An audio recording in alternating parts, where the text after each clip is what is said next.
Praise the Lord, everyone. Thank you for tuning in with Dr. Leisha, the Preacha-OK. Well, guys, I hope you all are doing well. It's what? I don't even know what time it is. It's just dark outside. I know that. I'm in Michigan and it's dark out. So I know it's close to morning time.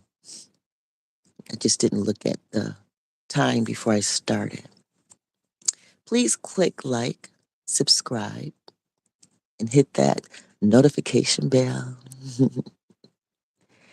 Okay, so you see the title, but I'm not really sure how this is going to come out. So I'm just going to do the best I can. Okay, just because people live a poly life, meaning polyamorous,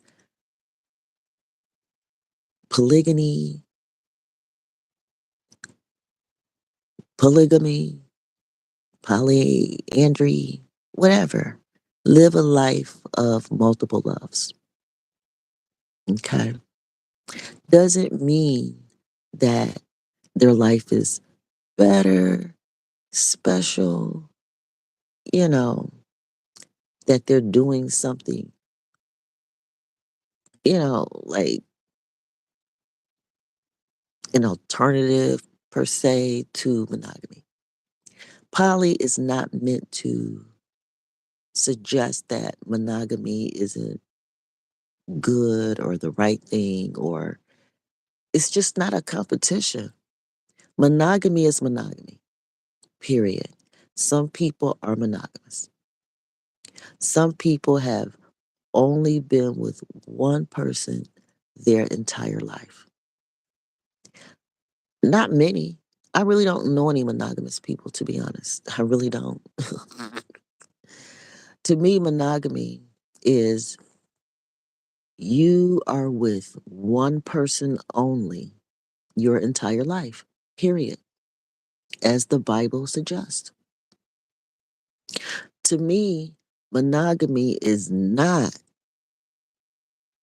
sleeping around with 100 people until you find the right one, and then you say, will you marry me? And you put a ring on it.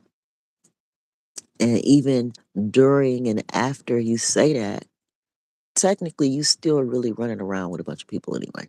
But you do it in the name of monogamy because you put a ring on one person's finger. So some people think that's monogamy. And to me, that is not monogamy.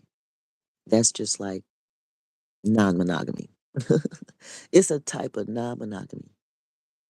Some people call it serial monogamy, meaning that in your mind, because you're only with one person at a time, you're monogamous.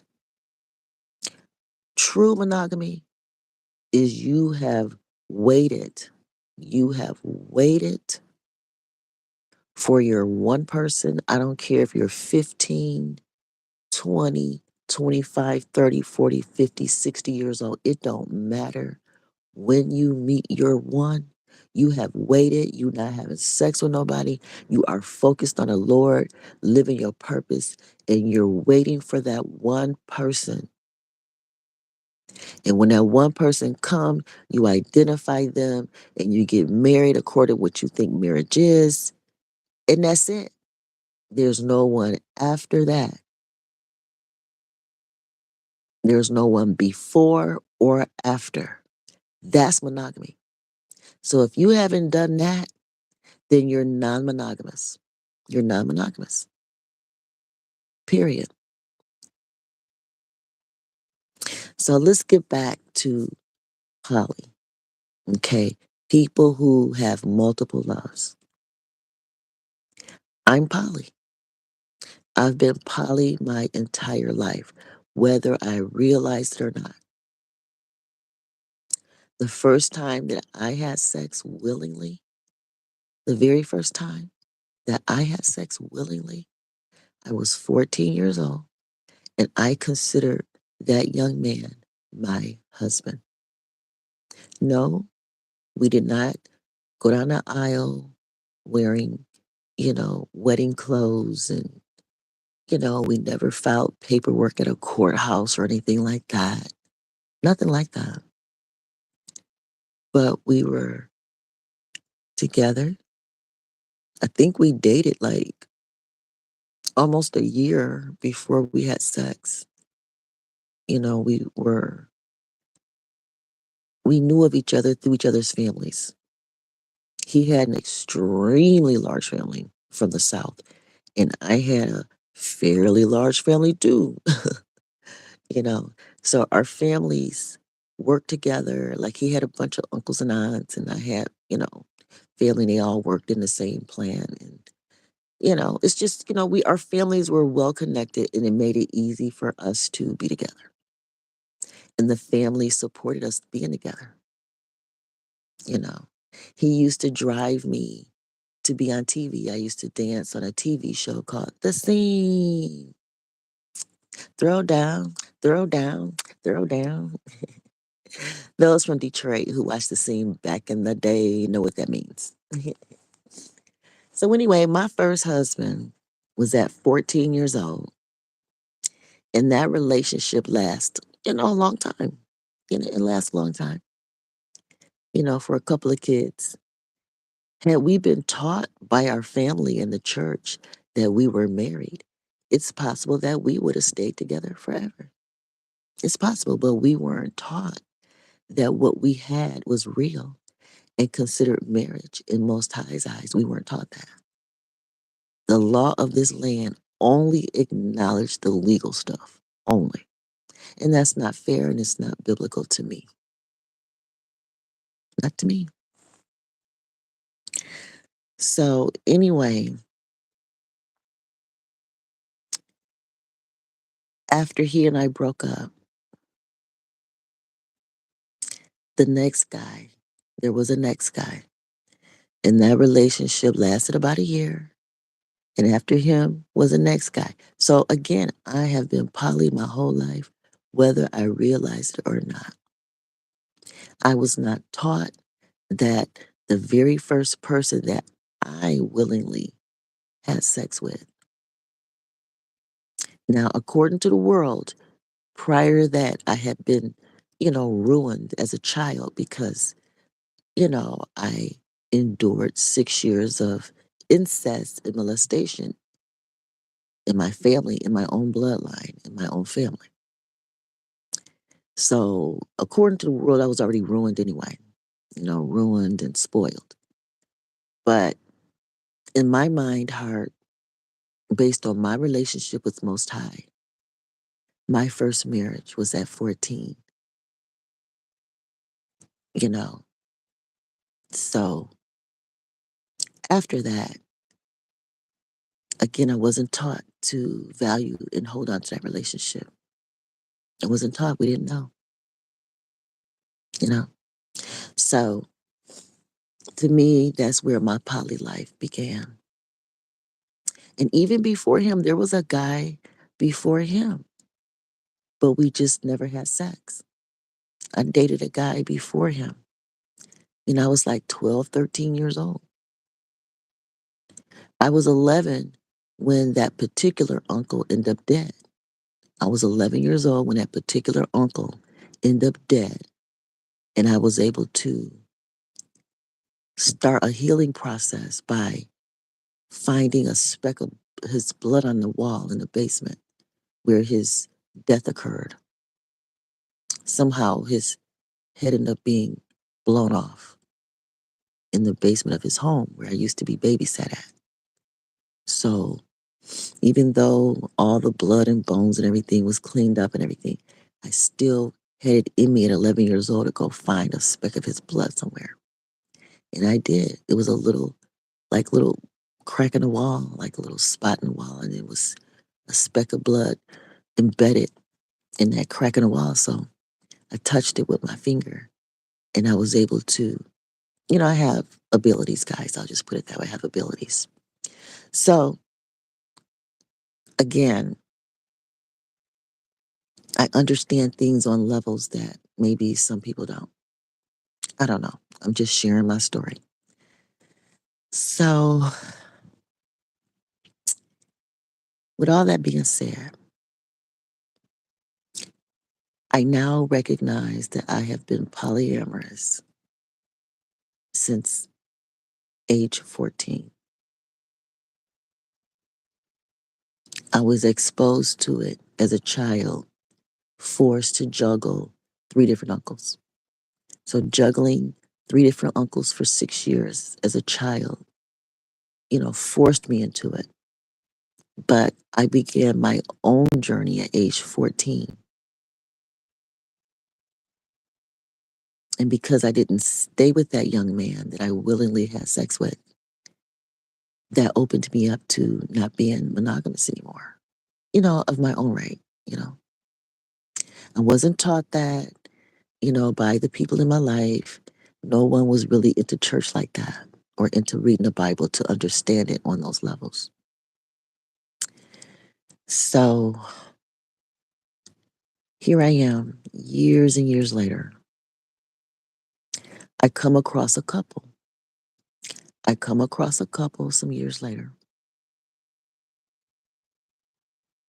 And the husband, the husband, he married his first wife. Okay. They had a poly type marriage. I don't know if it started off that way, but their marriage was poly. He had a legal first wife. They had children in this marriage. Along the way, he meets another woman, but she's not just the other woman or another woman. She is brought into the family, into the home, intentionally as his second wife. She's younger than them. If I'm not mistaken, she may have had one child already. Hold on just a minute, I need to sneeze. Okay, well, so, I think she may have had one child of her own. I'm not sure, but they have children. He brings in a second wife into the home, and he and this woman have children together too. So he has a first wife, and she has her set of kids. A second woman is in the home now, and she's having kids with him. Okay. So the second wife moves in knowing full well the circumstances. She know what's up. She know what's up. Even if she's too young per se in the lifestyle to really get it, sometimes that can happen. And then once you get there and you're in position, you know, the honeymoon is over. Everybody has a honeymoon is over. Whether you're the first wife, second wife, third wife, it don't matter where you come in. At some point, the honeymoon will be over. And you may begin to realize some things that you didn't see clearly, during the happy go lucky stage of your relationship with this man. Okay, so you would think that the two women living together, having babies and raising the kids together with this man, that everybody over time would, you know, understand what's what and what's not, you know. So over time, wife number one, her kids are grown, you know. Her kids have grown up to the point where they all decide that perhaps I should legally divorce the first wife since the kids are grown and, this part of my family doesn't need the legal benefits. She's already earned, put in her 10 years basically. She put in her 10 years. She's earned whatever benefits she's going to earn legally in the marriage. Okay. So they decide, well, let's divorce, set her up outside the home, in a different place so she can, start living her best life. She's still my wife. It's just that I'm taking the legal part away, setting her up, nearby, you know. And then wife number two, now it's her turn to be the legal one, you know. Now she's in quote unquote first position, has the home to herself with the husband and her group of kids. It's their turn now. I don't really understand that, but as far as her turn now to be in first position and all that kind of stuff, that part don't really make a lot of sense to me. But, that's their situation. So let's roll with it. So now it's her turn to be wife, the only legal wife. She's I guess wife number one now. That's where it gets weird to me. So wife number two is now legal, her and her kids. Now this is where I go, oh, trickery, manipulation, trickery, right here. Okay. Wife number one gives up her spot out of the kindness of her heart, thinking she's doing something good for the poly movement. And that's honorable and cute and respectful. I get that. I even felt that way at one point in my marriage, you know. But then I noticed that wife number two, she's not nearly as generous. In fact, I think she just um going along, getting along and quote unquote waiting for her chance. To me, that's manipulation. If you come in as wife number two, that's who you are. That's your spot. Even if wife number one is no longer there, she can't be replaced. You're still number two. The way you come in is the way you come in. I feel like she was waiting and waiting and waiting for the chance to bump wife number one, bump her right on out so she can have her full-blown spot. But she don't act like the first wife. He's not getting the same benefits. Now that she's in first place, she moved from second place to first place. She don't run it the way the first wife did it. He's not going to be able to have that second wife.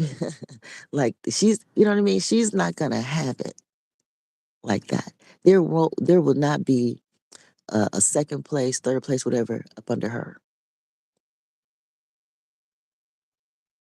I think she was always monogamous in her heart, waiting for her chance to bump number one, wife number one, so she can have her day.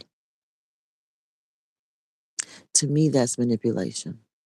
To me, that's sad, unnecessary. It's a violation. Wife number one should have never had to give up her spot. Even if she wanted her own place, fine. Let her have her own place for some privacy. She's earned it, especially with this other woman being in the home all these years. And, you know, if wife number one want to go out, fine. Let her, you know, she earned it. She's been around from day one and did her job and now she's, making money and can do what she want to contribute. Cool. Contribute to her own, lifestyle. Cool. I think she should have stayed legal. This is just my opinion. She should have stayed legal. She should not have given up, wife number two. You have a home, you have a family, you know, work and get the benefits you need for you and your kids. And he should help you. Yeah, he should help you afford that spot. Wife number one shouldn't have to give up anything to accommodate any other wife. Wife number two shouldn't expect wife number one, or any other wife to give up anything for her. You came in, you found a way, maintain it without the competition, without knocking people out off their square. And I just happened to notice that wife number one was generous.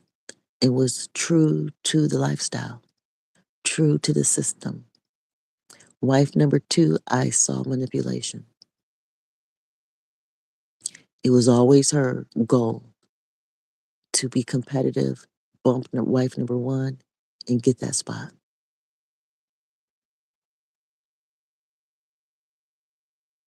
Poly manipulation. And he could have been the one mastering all this. It could have been him. I don't know. It could have. Um, but as a woman, men only get away with what we allow. So to say that, to share this story, I want to explain how I would do it.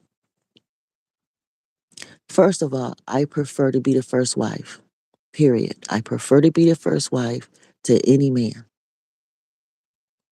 That's my preference. But I'm at the point in my life, guys, I don't date anymore. I haven't dated in 2 years, and it feels great. At first, I was pissed off and crying about it, you know what I mean? Because I've lived my entire life as a wife. To me, I've been a wife my entire life. Even when I didn't want to be, at age 5, 3 different uncles claimed me. They touched me consistently. That's a wife. I don't care what nobody said. You ain't got to walk down no aisles and file no paperwork. If someone is consistently having access to your sexual body, you are their wife. Period. Period. Biblically speaking, not according to the world. No, the world system is totally different from Most High's biblical perspective.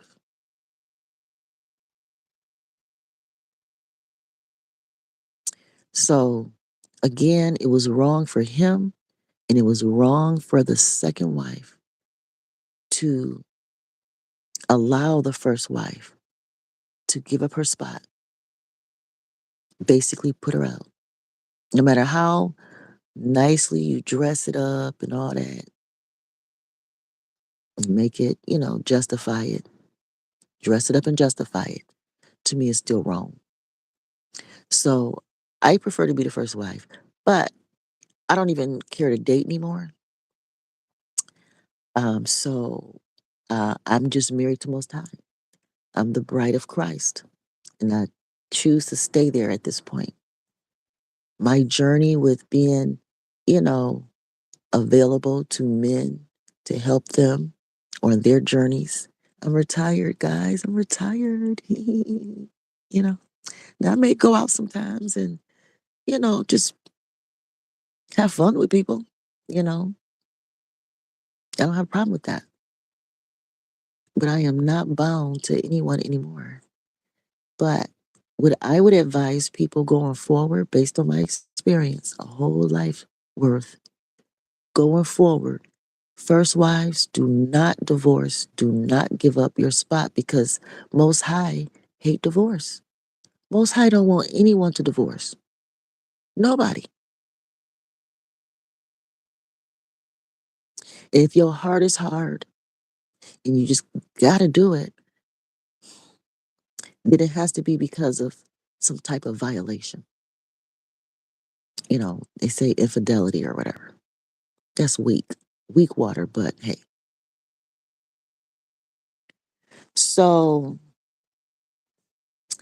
if I'm coming in as wife number two, that's a position. That's a spot. It's permanent. And if you don't want it, then you back off from it. Period. Period.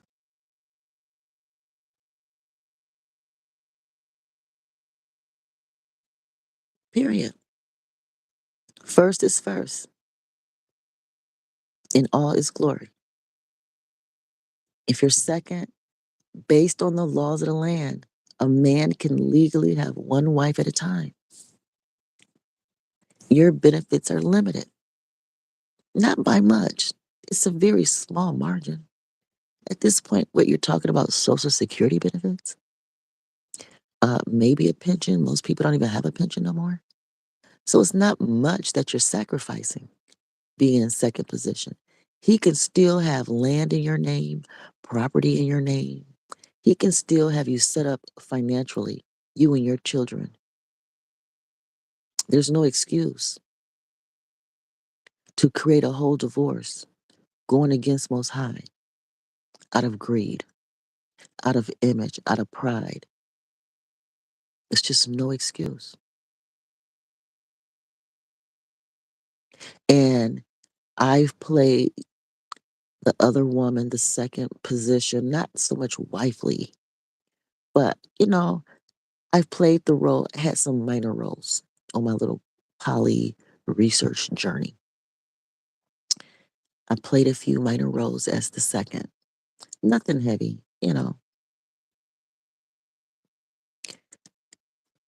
to gain insight, really, to understand, to see where the good and bad lie in that position. And I personally, as the second, would never compete with the first. I would never create a divorce so I can, legally have her husband. I just wouldn't play that way. Mm-mm. And as I move forward in life, possibly pastoring over people, I would honor monogamous relationships, the true ones, of course, where these two people have only been with each other, and that's it. If that's not your case, to me, you're poly automatically. And with managing poly relationships, requires biblical guidance. It just does. And I'm going to stick by the book, period. Second wives are not intended to bump the first wife, no matter how you decorate it. That's not allowed over here. If you first, you first, you second, third, whatever. Know your place. Stay in it and do well in it, period. So I don't like it when quote unquote monogamous men are legally married. Like in my situation, I was legally married twice, but both men had secret loves in the background and pulled those secret loves up to the front and married them in my face. Divorce, a divorce was generated to bring these second women, to replace me. So it don't matter if you're monogamous and you got secret women out there and then you elevate them to the first place. Or if you are in a poly situation and you come in as a second, knowing that you're trying to get rid of that first one. It's the same thing. It's an attack on the first wife, whether you sneaking around the corner doing it or right up in my face. If your heart is to eliminate me as first, then you're the enemy. You're the enemy. You're stealing. You're a thief. Period. There's never a reason for the first wife to have to be divorced to accommodate somebody else. And I don't care if you're coming from the front claiming to be second and understanding, or if you sneaking around the back door, wrong is wrong. You come correct or you be dismissed. That's where I stand on this topic, if that makes sense. I mean, think about it. Let's just take it biblically real quick.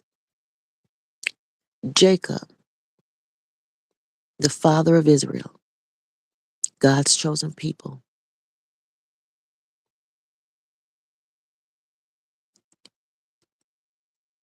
No, is that no Judah? Hold up. Is it Judah? I'm getting the name. Jacob is different than Judah. Okay, so y'all know what I'm talking about. Is it Jacob or Judah? I think Judah. Yeah, Judah name was changed to Israel. Who is Jacob? Why Jacob's name come in my mouth? That's not by accident. Jacob. I need to look that up. But anyway, let's say Judah. No, hold up. Hold up. It was, let me look, guys, because this is making me mad. Hold up.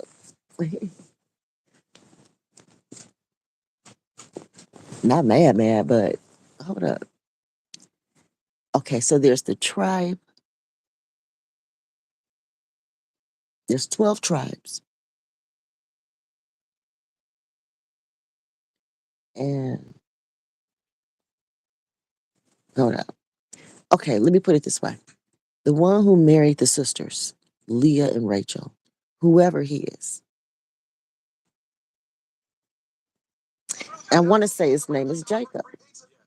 I want to say it's Jacob, but why does Judah, Jacob, Israel, oh, just that fast, I'm thrown off. Interesting. So I have some work to do today. Okay, so anyway, let's just say, the guy who married the two sisters, he went in wanting to marry Rachel, the one he met at the well. Yeah, at the well to draw water for him or whatever. So his arrangement agreement with the father was, I want to marry her. So this man worked 7 years to be able to earn this woman, you know? And so I want to say his name's Jacob. If his name is Jacob, let's just say Jacob, okay? Because I can't remember otherwise. I'm not sure how the name Jacob, Judah, and Israel, how they all interact. I know that Most High changed Jacob or Judah name to Israel. I get that. He changed his name to Israel. So, um, so yeah, he had to earn a first wife. This man had to work and earn a first wife. Now the dad was a low down dog. He was low down. And he switched up the daughters and gave him his other daughter because she was born first. The firstborn daughter is supposed to marry first. That was their tradition.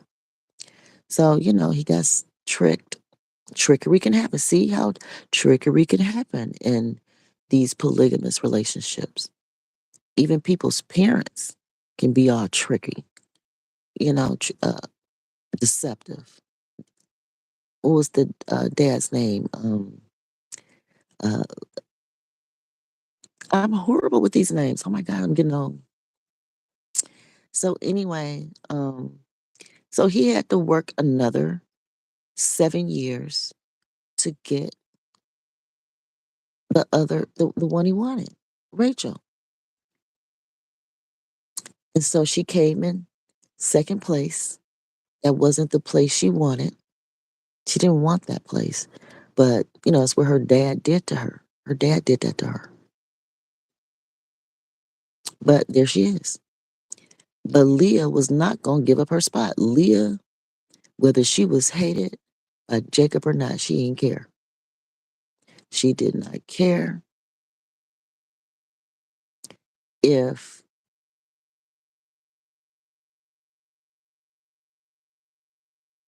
yeah, she didn't care. If Jacob loved her, hated her, she didn't care.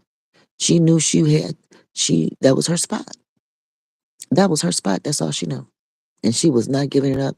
And she gave that man, what, 6 babies or more. I don't know. Between she and her handmaid, you know, she did her job. Whether her husband hated her or not, she didn't care. That was her spot. She did her job. She did it well. Rachel, she had no choice but to be in second. Even though her husband loved her more and she was the desired one, whatever, it didn't matter. Baby, this is your spot, you know?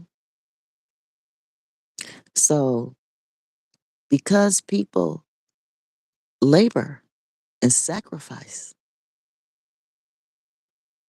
there are rules in place. These things must be honored, must be considered. And when people operate outside of agreements, contracts, positions, there's a violation. Someone gets hurt. Someone is cheated, you know?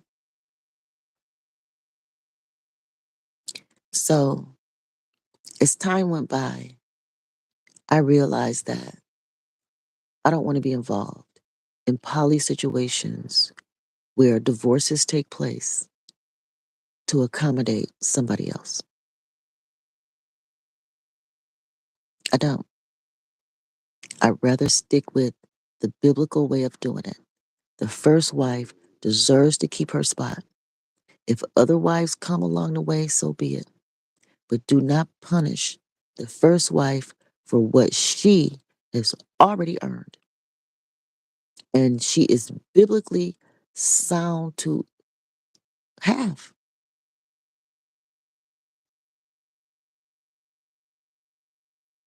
In my church,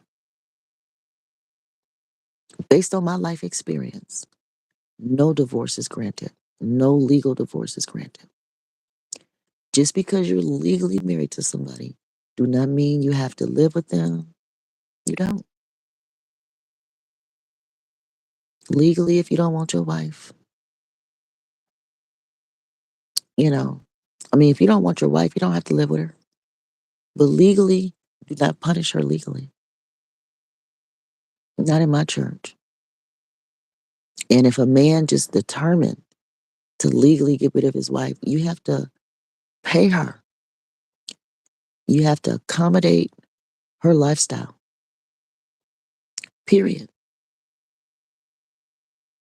You don't need the law to do the right thing. The law is there to help you do the right thing by people, but you don't need it to do the right thing. And if a man's heart is hard enough where he don't desire his wife no more, don't want to put the work in to maintain his wives like Jacob did, Leah and Rachel, then oh, okay, so Jacob had a son named Judah. Okay, now I'm not confused anymore. Okay, guys. Okay, so Jacob's name was changed to Israel. It's just coming back to me. I didn't have to look it up. Okay, so Jacob's name was changed to Israel. And Jacob ended up having a son named Judah. I think that's the way it goes. Okay, so possibly. All right, so because there were 12 brothers, and each brother had a tribe name. And what Reuben and Joseph and Dan and Issachar, and I think Judah was one of them. I have to do some research. I get rusty and forget. So yeah, Yeah, no divorce. No divorce. I don't care. I know Jesus, they wore him down and say, okay, fine. If it's cheating involved, fine, whatever. But that's not what Jesus wanted either. I'm not Jesus, and I'm not going to be that lenient. No divorce with me. No divorce.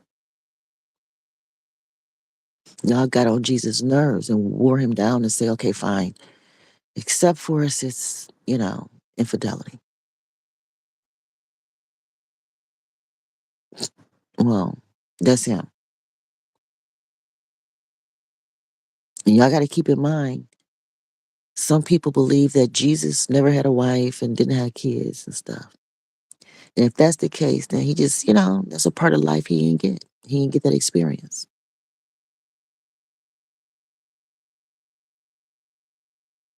And that's how he could make such a judgment. So in my world, no divorce. No divorce. Based on my experience, it's too damaging. Way too damaging. And it keeps women and children, uh, it can create poverty, unnecessary poverty. Poverty. So I say no. No to divorce.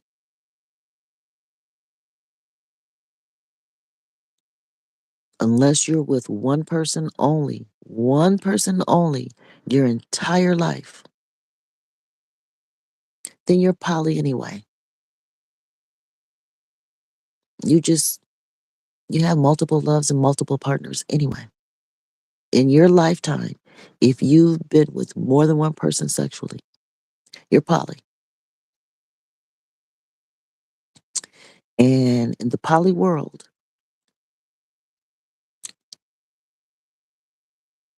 legal wives, the first one, that's a permanent spot legally that should not be reversed. I don't care if you and your husband stay together or not. Do not divorce.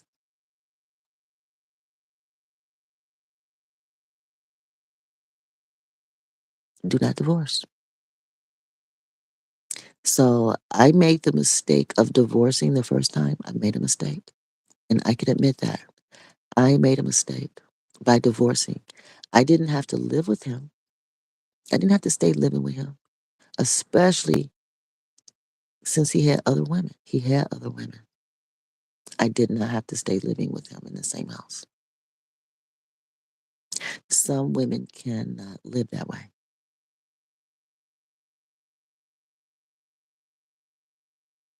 Even in my second marriage, when I realized that the young woman that moved in, that we helped get on her feet, she was our daughter's girlfriend.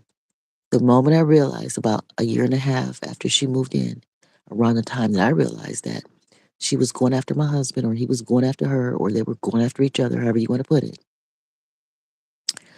um, I no longer wanted us to live together. She needs her own place. I need my own place. She even said it one time, I can't live with her. Mm, okay, well, do you have some money to do something else? Oh, God. But yeah, the moment I realized that this woman is my husband's woman, my husband got a sugar baby. Oh my goodness, this is so funny. My engineer husband is committed to a woman off the street. This girl literally came off the street. My daughter picked her up off the street. My daughter was interesting, okay? Yeah, so my engineer husband with all these degrees and his, the trustee at the church and all this kind of stuff is trying to get back at me, hurt me with a woman off the street, a homeless woman. That was too funny to me. I was like, wow, okay, well, all right. Well, I ain't mad at no woman that trying to get her bag. I was getting my bag. So let's make room here. Okay, well, she need her own place. Especially when she started getting pregnant by other people. He had a vasectomy, so technically he couldn't get her pregnant. You know what I mean? So I know the babies that she had ain't by him, you know. So she just started living like me. Hey, okay, so she's able to have other niggas. I'ma have other niggas. He gonna take care of me. So she getting pregnant and he helping her decide who the baby fathers are. He buying not pregnancy tests, but yeah, pregnancy tests and DNA tests. And, he there at the birth of the kids and, taking her to doctor's appointments and all that. I mean, he was her man. He was her man and proud. And I ain't stopping. I ain't argue, fuss, fight, none of that. I just started doing what the first wife should do when she noticed that another woman is on board. You make room, whether wrong or right. He didn't ask me. She didn't ask me. They just did what they wanted to do in my face. They wanted to play in my face. Well, I play games very well. My whole life, I've played all kind of board games, card games, you name it. I'm good at playing. And I know my spot. I already put my 10 years in. She can't take nothing from me. She can't take nothing from me. I just thought it was kind of strange and funny, really. Wow. Okay. And I never felt like he would divorce me just to marry her because that's like, I mean, playing around with her in the house since she already in there, that's one thing. She already in there, let's have some fun. That's what he was probably thinking. Try to make my wife jealous. It didn't work. I'm not the jealous type. All that was stolen from me years ago, being able to be jealous of somebody. I had been violated my whole life. You know what I mean? So I just thought it was interesting. So, here I am, a poly researcher. They just gave me more to write about, more to talk about. She was always trying to discredit me, put me down, talk about me. She was always going out of her way, being petty. Why? Why? There was just no reason to do all that. I put her ass to work. You want to be a part of this family? You want to be me so bad? Here, here's a list of shit for you to do. Because my plate is too full. I don't mind scraping some stuff off my plate and putting it on yours. And so now I'm free. I'm free. He divorced me, pulled somebody from out the shadows and put them in my spot. So I'm free. I got my half. More, I got more than half. I got mine. And so he's the one that, you know, got his new wife, still got the sugar baby. She's still there. Trust. And everybody else is still there. You know what I mean? I just got replaced, bumped. But everybody else is still there. All the other women, all whatever, they're still there. That's my daughter's ex. So every once in a while, they touch base to argue about it.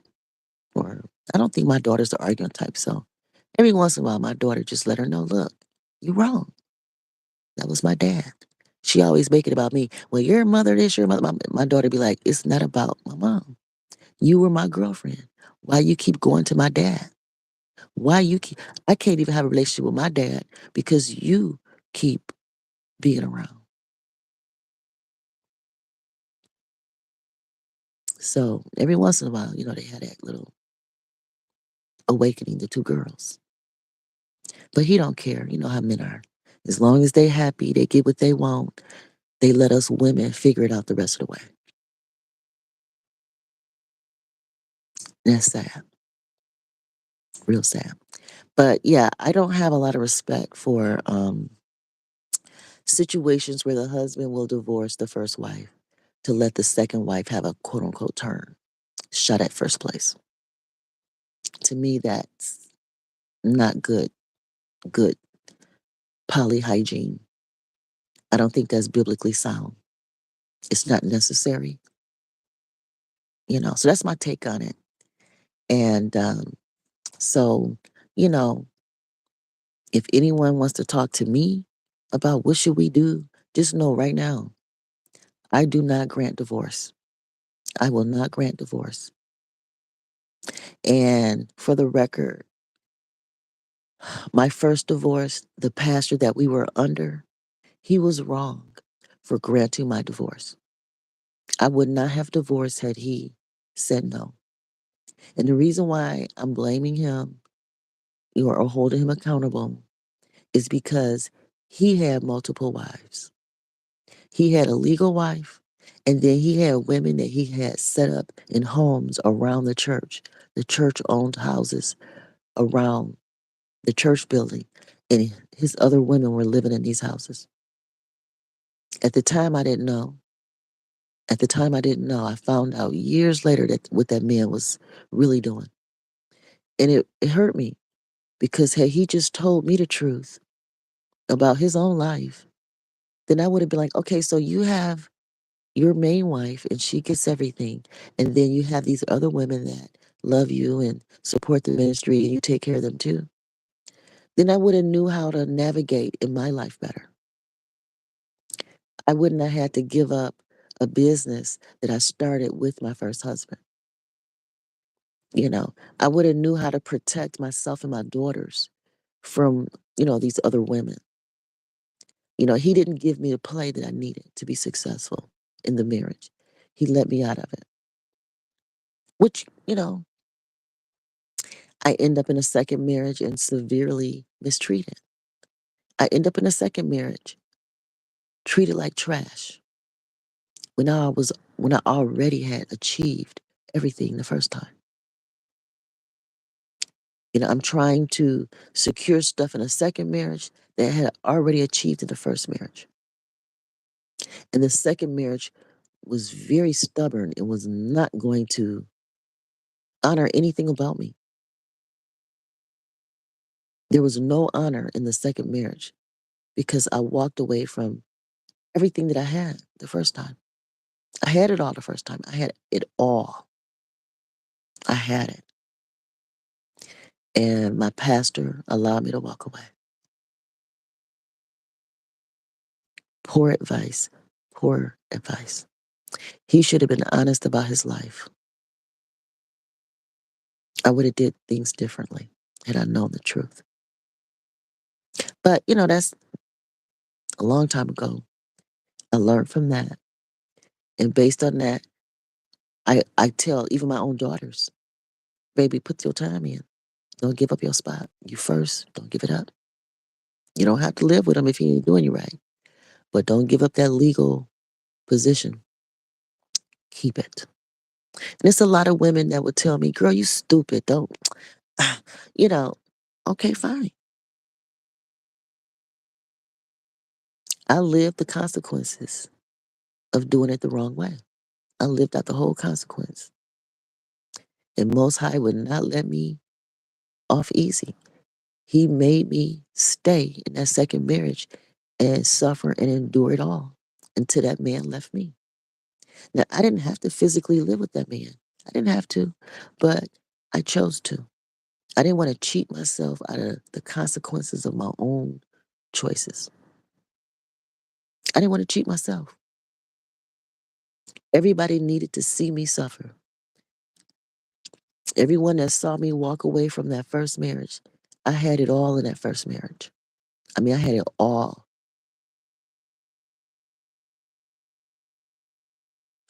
And everyone that witnessed me walk away with my pride and jump right into a second marriage, they needed to witness every beat down I got. Not that the husband, he never physically like beat me, like punch me or hit me, slap me. He never did no shit like that, thank God. But he sure beat the hell out of me spiritually, emotionally, in every other way. Fucked me over bad. And I decided, you know what?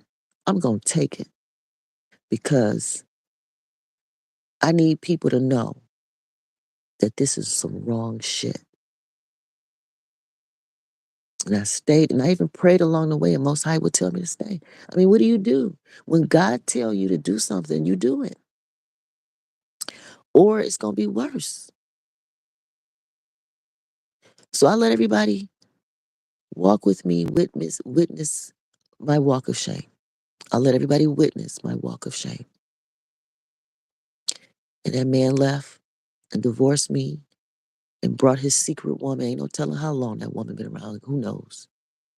I don't know nothing about this woman. So I got my ass beat. I learned my lesson. And that's how I can speak with confidence that divorce is wrong. It's wrong, wrong, wrong. And as a pastor, moving forward, if I ever have a chance to have an actual congregation, you can take divorce right on off the books. We ain't gonna do them. And if you want a pastor that's gonna be there for you and lead you and guide you through your good and your bad, I'm the one.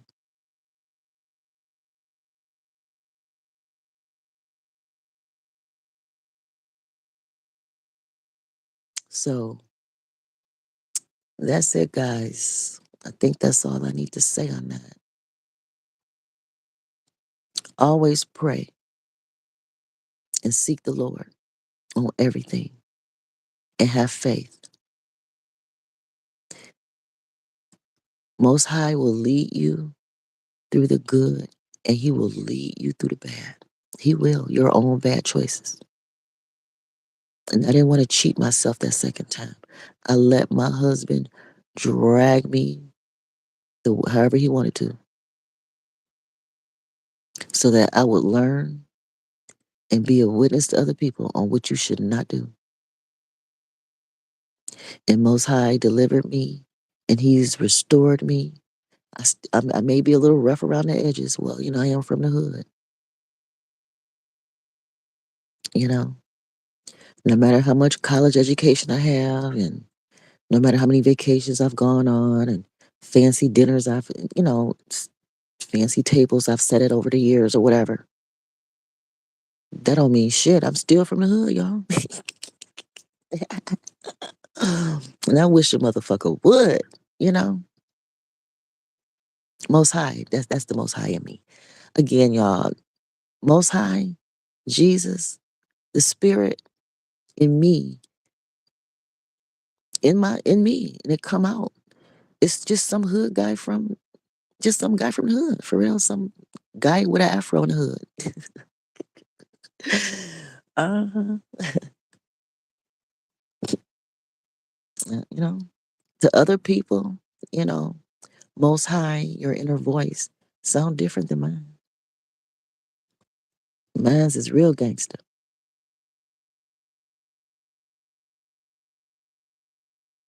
Walk real heavy. Yeah. So yeah, first wives, stay first. Second wives, be second. You know, there's nothing wrong with it. If that's where you want to be it. And if you can't handle it, then you need to go. Don't be in there causing problems, making people's lives worse. You ain't got to be there. You ain't got to be there having kids, you know, faking, wait for the moment to strike, change the narrative. That's wrong. That's wrong. I don't care if it's cheating through monogamy or quote unquote honest poly. If it's in your heart to replace somebody, you're wrong.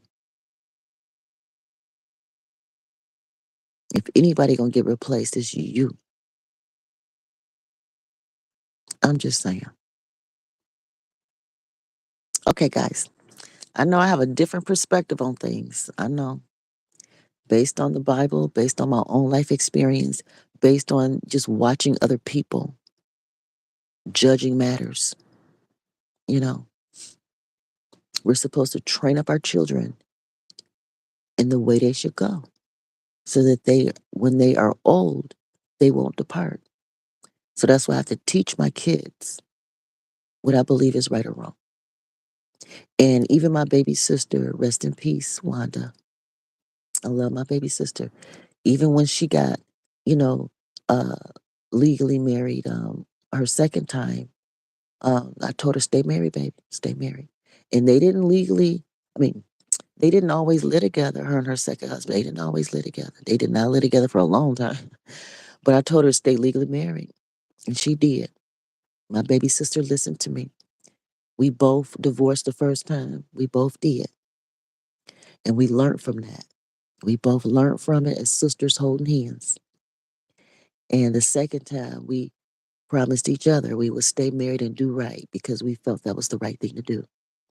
We both, had those first marriages and divorced. We were young, dumb, chewing bubblegum, didn't know enough. Didn't know enough. Didn't have enough confidence, whatever. But the second time, our second marriages, we both hung in there. She died married. You know what I mean? Even though the husband was long gone, she still honored her belief. And I did the same thing.